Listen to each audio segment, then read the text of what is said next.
Tranche de vie, une émission proposée par JF.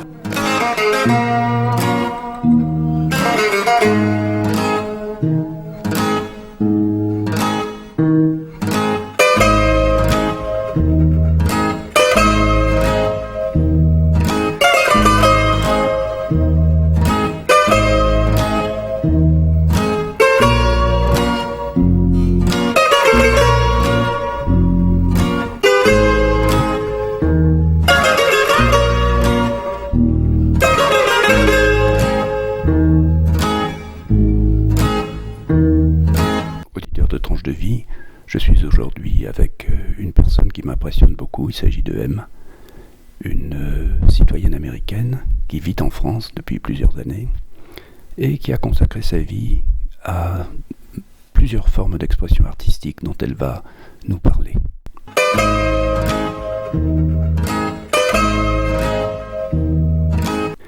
M, bonjour. Est-ce que vous pouvez dire à nos auditeurs quel est votre lieu d'habitation actuel et ce que vous faites, à quoi vous consacrez votre existence. Ensuite, nous reviendrons sur cette existence pour en analyser toute la richesse. Bonjour Jean-François. Je m'appelle M. Briand. J'habite dans le Limousin maintenant. Je suis américaine, comme vous avez dit, mais j'ai maintenant ma citoyenneté française. Je suis très fière. Et j'étais aux États-Unis, j'étais comédienne, et puis j'étais une personne qui vivait dans la sauvagerie, et j'ai toujours peint depuis ma première jeunesse, et je suis ici en France, je peins et je sculpte. Voilà. Vous dites que vous viviez dans la sauvagerie, mais vous n'avez pas toujours vécu dans la sauvagerie. Sauf si vous dites que New York City est une ville de sauvages. En effet, New York City est une ville de sauvages, mais j'aimais beaucoup. Mais à l'âge de 40 ans, j'étais comédienne. Je voulais toujours être comédienne. J'ai étudié un peu au conservatoire à Paris, au cours Florent à Paris. Mais un jour, je me suis dit, quand j'étais à Paris, j'ai fait la connaissance de Peter Sellers, qui tournait son dernier film à Paris. J'étais grande fan de Peter Sellers. Je suis allée voir Peter Sellers au studio de Boulogne, sans être invitée d'ailleurs. J'ai fait tout un cinéma pour pouvoir faire sa connaissance. Oh, qu'est-ce qu'on fait quand on est jeune.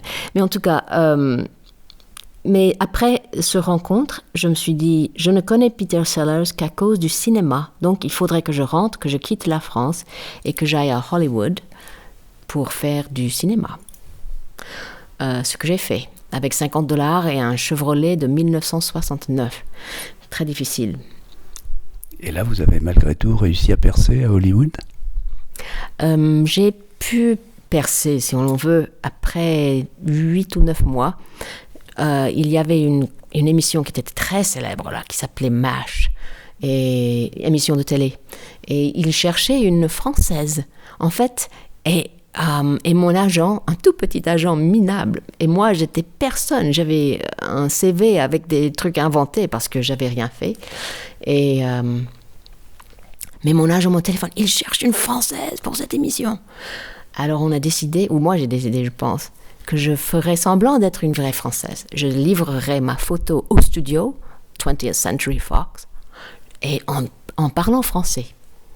Avec un accent énorme. Excuse me, this is the place for the... OK. Et ça a marché. La secrétaire, elle me regardait pas, elle voulait pas savoir. Quelqu'un livrait une photo. Et puis, j'ai dit, is this the place? Oui, laissez la photo. This is the place for the photograph? Alors, elle a levé la tête. Elle m'a dit, mais you're French? Vous êtes française? J'ai dit oui. OK. Donc, tout de suite, j'ai eu rendez-vous avec le metteur en scène, producteur, tout ça. Tout le temps disant que j'étais française, et j'ai pu savoir que c'était la concurrence, c'était Sylvie Vartan.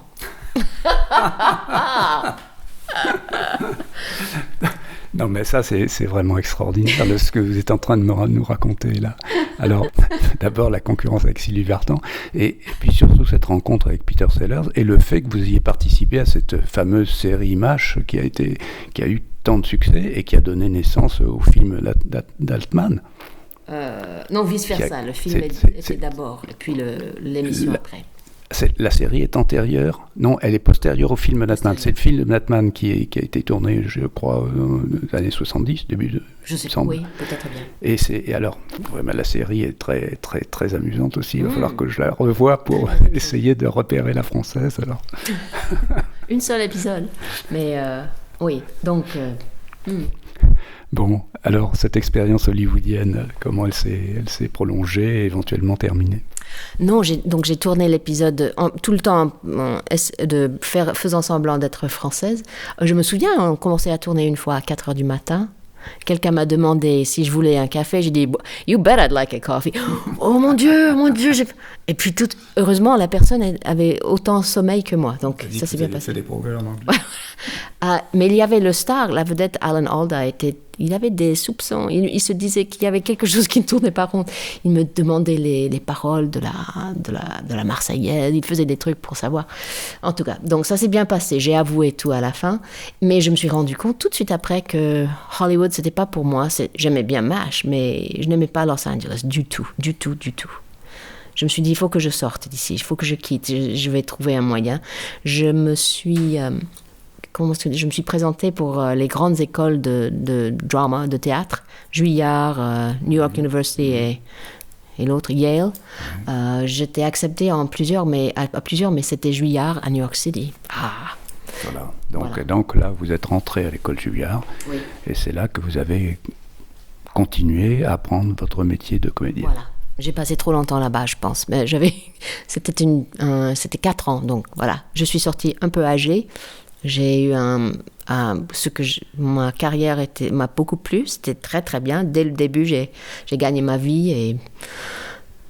Mais puisque j'étais en retard, je pense, quand j'ai eu 40 ans, qui n'était pas long, après 14 ans, j'ai eu 14-15 ans de carrière, puis j'ai eu mes 40 ans, on m'avait bien dit que les femmes aux États-Unis, les comédiennes, ne travaillent pas après 40 ans, sauf si c'est peut-être des grandes vedettes.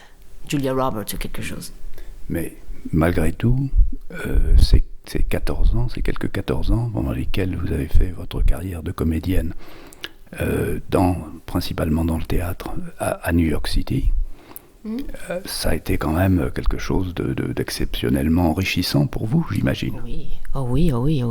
Et comme tous les comédiens qui survivent, j'ai dû faire des voix off, j'ai fait du théâtre, j'ai fait de la télé, j'ai fait tout, des films, tout. Mais pourtant, à 40 ans, c'était temps de partir. Et alors, vous aviez l'impression que à New York, vous vous sentiez beaucoup mieux qu'à Hollywood. C'était un milieu qui était, pour quelle raison, plus créatif, moins artificiel, plus ouvert? Pour moi, Los Angeles, c'est provincial. C'est le... Je sais pas comment dire en français. C'est plus cruel, plus féroce? Non, plus provincial, country.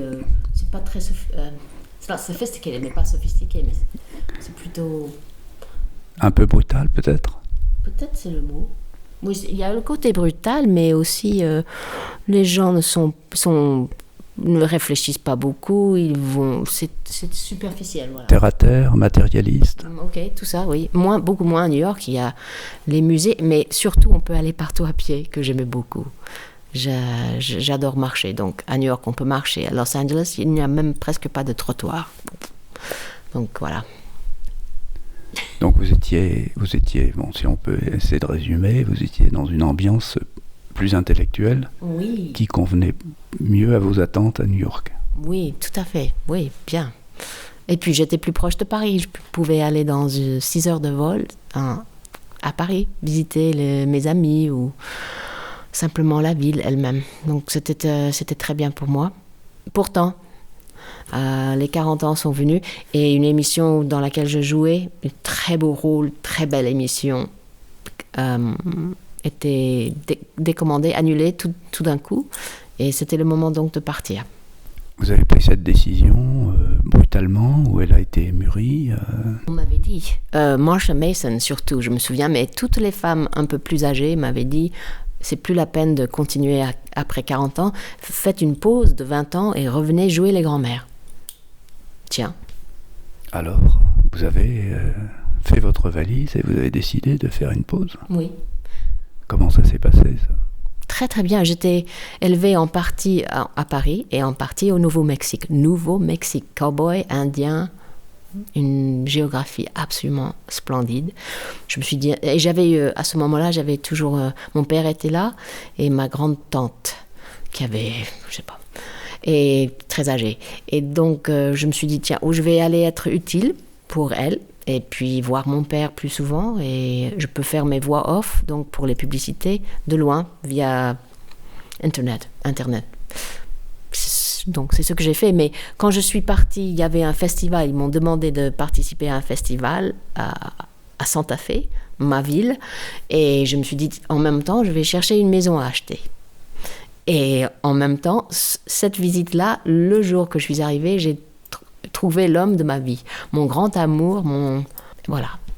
Donc là, ça a été un double titre, le démarrage d'une nouvelle existence. Tout à fait. Boum, comme ça. Et ça a duré combien de temps, ça? La vie à Santa Fe, quelques années avec Josh. Et puis, je ne sais pas exactement comment, mais on a commencé j'avais un terrain que j'ai acheté quand ma mère est décédée. Elle m'avait laissé un peu d'argent. J'ai acheté un terrain nulle part, mais sauvage. Et je l'ai dit à Josh et on s'est dit, mais tiens, on va aller voir, parce que je le visitais pas souvent. Il fallait une automobile spéciale. Alors on est allé, on s'est dit, tiens, allons-y ici. Allons vivre ici. Alors là, c'était le désert, des cactus, le sagebrush, parlez-nous un peu du paysage, là. C'était au pied des montagnes rocheuses. Donc, oui, aride, mais aussi à une altitude élevée, 4000 mètres. Donc, les hivers devaient être rudes. Oui, les hivers étaient rudes. Et on était juste à côté du Rio Grande River, la rivière, qui est, à ce moment-là est au fond d'une gorge, on dit.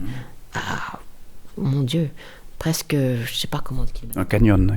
Oui. Canyon. Mais très, un petit Grand Canyon.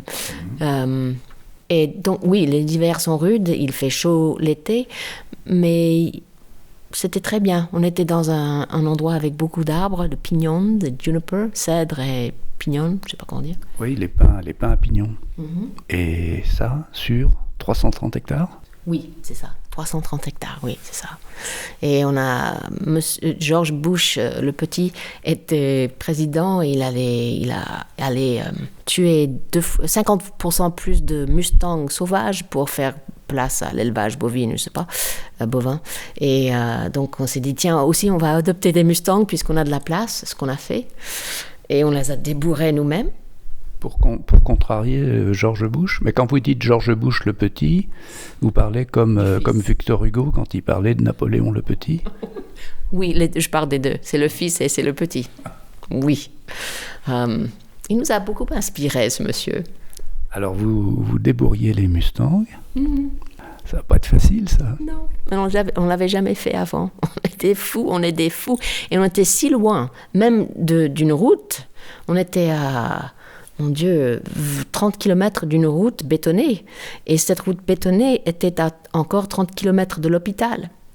Et la route non bétonnée était d'habitude impassable. S'il pleuvait, s'il neigeait, très difficile. Mais pourtant, on a débourré des Mustangs. Et ça s'est bien passé. Et voilà. Mais alors là, ça, c'est une vie vraiment extraordinaire que vous avez eue là pendant ce temps-là. Ça a duré combien de temps, ça? Oh, des années, sans électricité, sans eau courante, tout ça. Mais en 2003, on avait la possibilité d'écouter une radio... avec une dynamo. Voilà, avec une dynamo, parce qu'on n'avait pas d'électricité. Et on écoutait chaque soir une petite émission plutôt radicale. Et pas vraiment, mais un peu comme Mediapart, mais à la radio. Et on entendait que Bush avait l'intention d'attaquer l'Irak. Et on s'est dit, mais c'est pas possible. C'est pas possible. S'il attaque l'Irak, là, on tient plus le coup. L'Afghanistan déjà, mais là, on va quitter les États-Unis. Et puis il a attaqué l'Irak. Et puis il a fallu faire ce qu'on a dit, on voulait pour montrer notre non-participation. Vous étiez engagé moralement à prendre le maquis si l'Irak était attaqué. Et vraiment, vous êtes la personne des solutions radicales. Et puis là, maintenant, vous n'étiez plus toute seule, mais vous étiez deux. Et donc, qu'est-ce que vous avez fait là? On n'était pas que deux, hein. Il y avait 3 chiens, il y avait des chats, il y avait les mustangs. Alors, on s'est dit, il faut commencer à faire des recherches. Donc, depuis le ranch, qu'on appelait, on faisait des voyages de temps en temps, rarement en fait, mais en Europe pour voir où on pouvait aller. Voilà, pour voir. On est allé en Portugal. Mais apparemment, il y avait un tic. Et si les chevaux avaient eu ce tic, on allait amener les chevaux, bien sûr, les tics, ils ne pouvaient plus rentrer. Et on savait que pour notre bien-être, il fallait avoir la possibilité de rentrer aux États-Unis.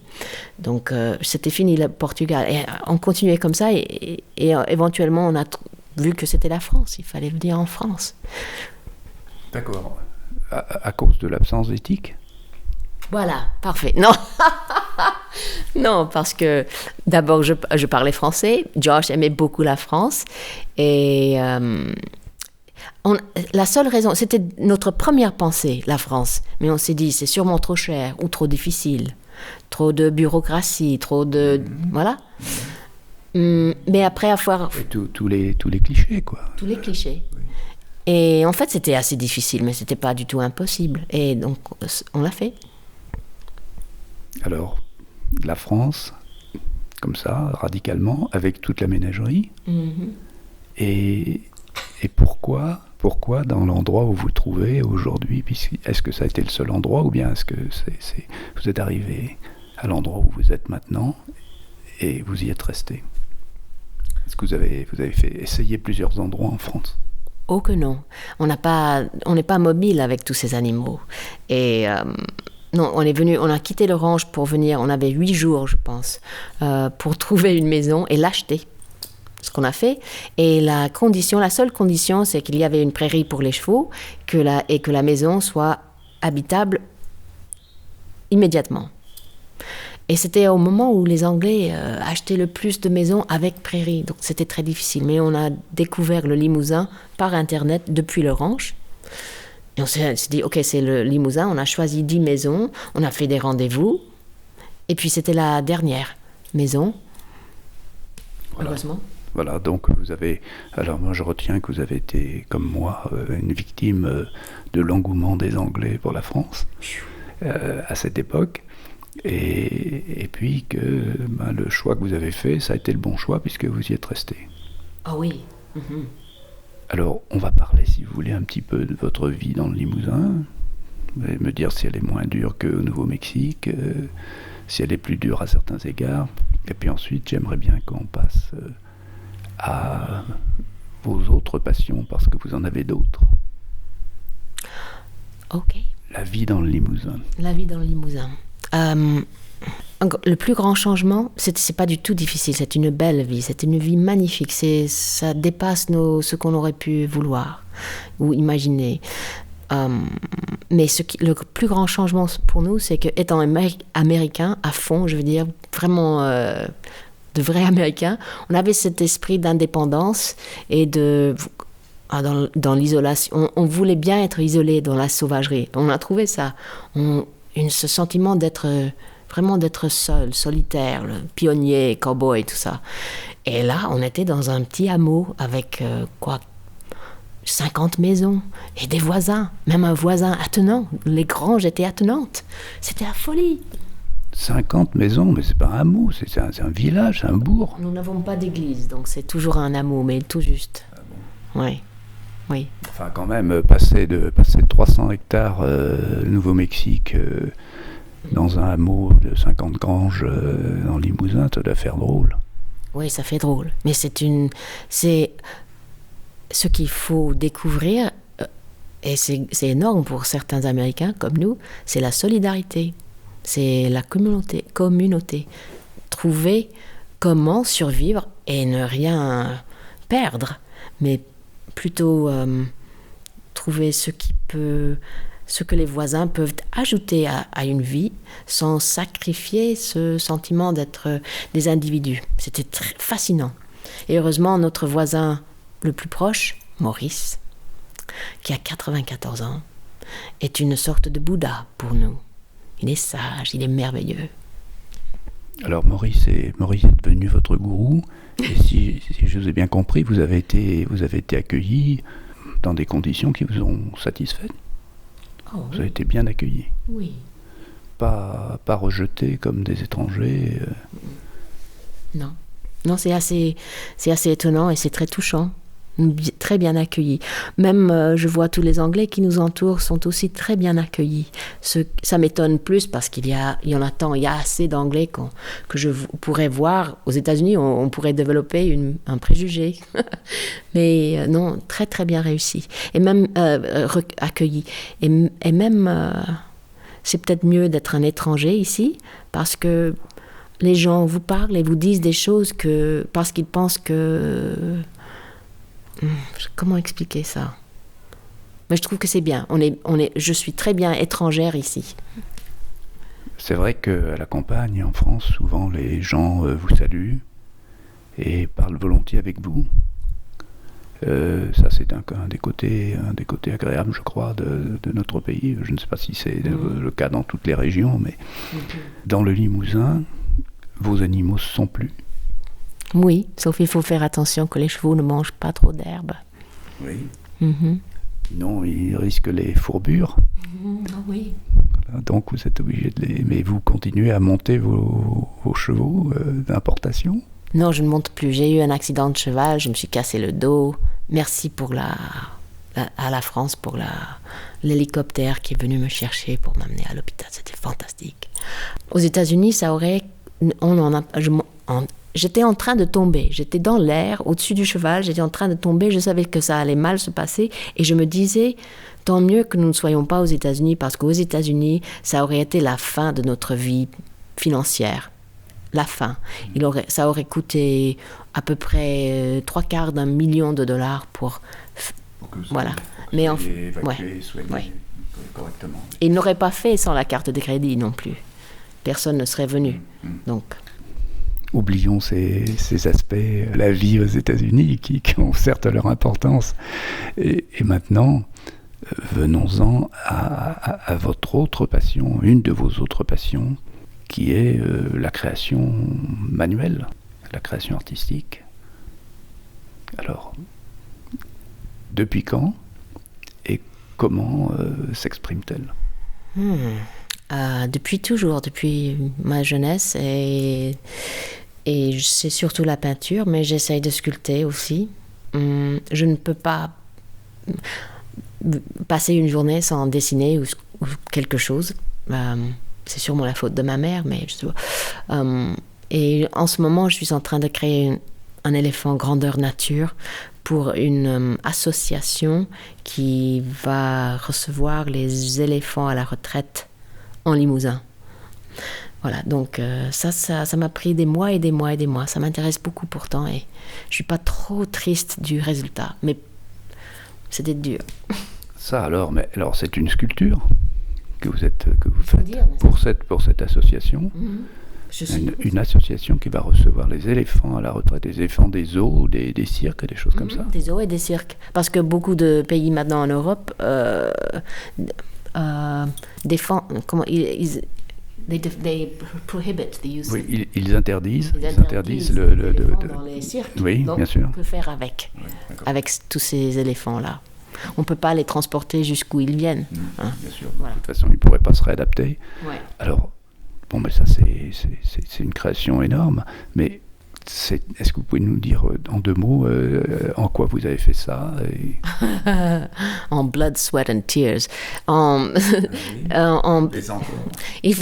Il a fallu il faut que l'éléphant soit imperméable, transportable, pas trop lourd, mobile, et qu'il ne coûte pas trop.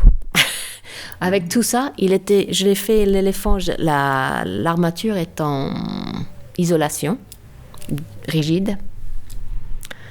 Vous voulez dire en fil de fer Non, ça, non. Il y a des plaques d'isolation qu'on met, oui. En placo-plâtre, oui, d'accord. Oui, d'accord, en matériaux d'isolation. Matériaux d'isolation. Ça, c'est l'armature. Oui, c'est l'armature. Et puis après, j'ai rempli avec des bouteilles recyclées, des bouteilles en plastique, de Perrier, rempli pour arrondir.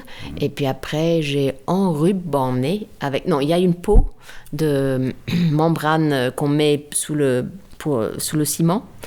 Et puis après, il est enrubanné en multicouleur. D'accord, voilà, donc il y a une peau en plastique autour. Oui. L'exigence de légèreté, elle est satisfaite par le bourrage avec des bouteilles de plastique vide. Et par-dessus cette espèce de cocon en plastique, vous avez mis des bandelettes, des bandelettes multicolores. Extraordinaire. Cet éléphant, c'est un animal. Vous avez parlé de vos animaux familiers tout à l'heure. Et moi qui ai regardé votre site sur Internet, je sais que vous êtes un grand peintre animalier. Alors, est-ce que vous confirmez, est-ce que vous avez un intérêt particulier pour la représentation des animaux ? Ben oui. C'est un grand malheur peut-être, je ne sais pas. Je ne suis pas un grand peintre animalier, je suis un peintre animalier. Mais je n'aime que ça, il est vrai. J'essaye de faire autre chose, mais je retourne toujours aux animaux. Je ne sais pas ce que c'est. Moi qui connais certaines de vos peintures, je pense que je sais ce que c'est, parce que j'ai vu le regard de vos animaux. Et donc je sais ce que vous cherchez dans la peinture des animaux. C'est probablement ce qu'ils ressentent, ou peut-être ce qu'ils pensent de nous. Bien dit. D'autres formes d'expression artistique ? Oh non. Ah, je ne sais pas. Oui, j'écris de temps en temps, je joue un peu de banjo, j'ai joué du piano, mais non, non, comme tout le monde, un peu de tout. Vous écrivez des scénarios, non ? Vous écrivez des... Oui. Oui ? Oui, mais un scénario, c'est rien si ce n'est pas tourné, donc... J'ai arrêté, je pense que j'ai arrêté. Il y avait un moment que je me disais, j'avais écrit des trucs assez bon marché que je pouvais, mais je me suis dit non. À la fin, il y a une expression dans le showbiz, c'est un miracle qu'un film soit fait, pour ne pas parler de grands films. Et c'est vrai, c'est vraiment un miracle quand un film est fait, tourné, simplement le fait de tourner un film, d'arranger tout ça, d'organiser. Oui. Bon, je comprends bien ce que vous voulez dire, parce que moi je me pose souvent la question de savoir comment des structures aussi complexes que des avions arrivent à voler sans tomber dès qu'ils sont décollés. Et je pense que pour effectivement la réalisation d'un film, c'est un petit peu du même ordre, quoi. Oui. C'est-à-dire faire tenir ensemble les pièces d'un puzzle extraordinairement compliqué. Et qui coûte plus cher qu'un avion, probablement, ou aussi cher. Oui. Dans le Limousin, vous êtes bien, vous êtes tranquille, et vous créez, mais vous créez en compagnie de celui que vous avez appelé l'homme de votre vie, et qui lui-même est un créateur. Est-ce que vous pouvez nous en dire deux mots ? Oui, mon mari Josh Bryant est un écrivain. Il a toujours écrit, mais lui aussi, il était comédien. Tous deux, nous avons quitté, lui depuis Los Angeles, moi depuis New York, par coïncidence presque, on dirait. Nous avons tous deux... nous sommes arrivés au Nouveau-Mexique et nous nous sommes rencontrés, voilà. Et on avait tous deux joué sur l'émission de MASH la même année, peut-être même dans des émissions qui se sont tournées dos à dos.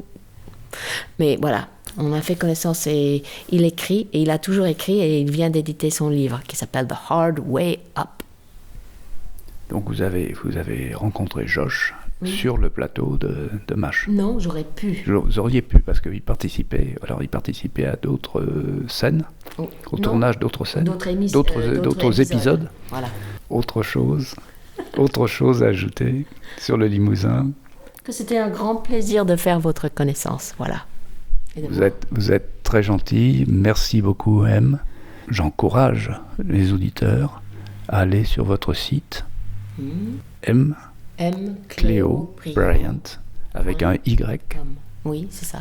.com. M. Cléo Bryant toutattaché.com. Allez-y, chers auditeurs. Merci encore M.